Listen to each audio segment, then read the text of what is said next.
Nilabas ko na nga lang muna sa lungga itong mga Junakids ko. Abay, mukha ng Jurassic dito sa kabundukan. Kaya naman tara't samahan nyo ako mga ka-Disney. Nagpaalam na nga lang muna ako dito sa akin darling. Sabi ko pupunta muna kami sa planetang Jupiter at mamamasyal. Busy nga siya dito nagpapakain ng mga ibon niya at kalapati. Ito nga mga araw na to ay paakyat na naman sana ako sa team namin. Kaso nga lang ay hindi ako pinayagan ng akin darling. Paano ba naman kasi may nabasa siyang check-in doon sa live video ko. Kaya naman nagalit ang aking darling. Pinaliwanag ko naman sa kanya na hindi yun para sa akin. Banda huli naman ay naniwala naman siya sa akin. Yun nga lang ay pinagbawalan na akong umakyat sa taas. Naiintindihan ko naman siya dahil alam ko namang concerns lang siya sa pinakamamahal niyang si Disney Princess. Sabi nga ng aking darling kaysa umakyat ka doon ay ipasyal ko na lang muna nga daw yung mga bata. Ay siya sige for the go. After ko nga bumili ng mga coins ay ako na yung nag-decide na maghati-hati sa kanila. Paano ba naman kasi abay naglalamangan sa mga coins? Baka biglang magkaratihan pa dyan sa loob ng nag-try nga rin ako ditong kumuha ng Barbie. Abay masasabi ko talagang mga mandurugas. Paano ba naman kasi ay kalaki-laki ng item pero yung pandakot nila napakaliit. Isa pa nga tong parang labubo na to. Abay nakakabubo kung paano kunin. Paano ba naman kasi nung iniipit ko siya ay hindi talaga umaabot yung pang-ipit. Shoutout nga po pala dito kay Disney Angelica. Ate Angie,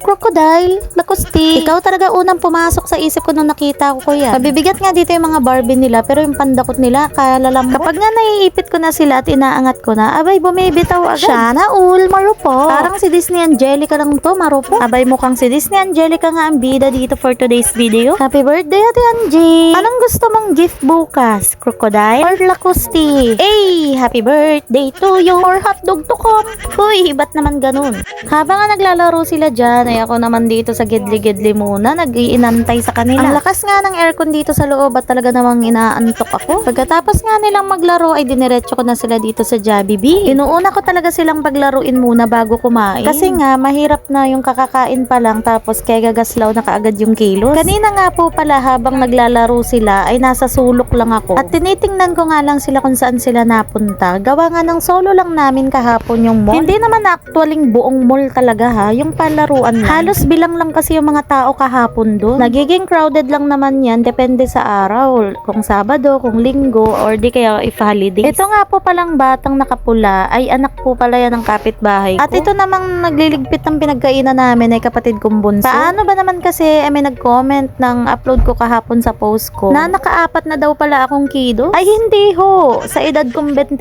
ay nakakadalawa pa lang akong anak. Babae at lalaki. Pag-uwi nga namin ng bahay ay kumanta-kanta na nga lang muna dito yung Disney Princess ninyo. Yan lang naman kasi ang libangan ko dito sa bahay. Pagkahapon nga ay ang uwi ng asawa ko, may dala-dala siya ditong isda at mga talong. At sinaniban na naman nga dito yung Disney Princess. Alam niyo naman yung Disney Princess ninyo, kalit-kaliton lang pag sinasapian. Kaya naman pagpasensyahan nyo na lang. Sada!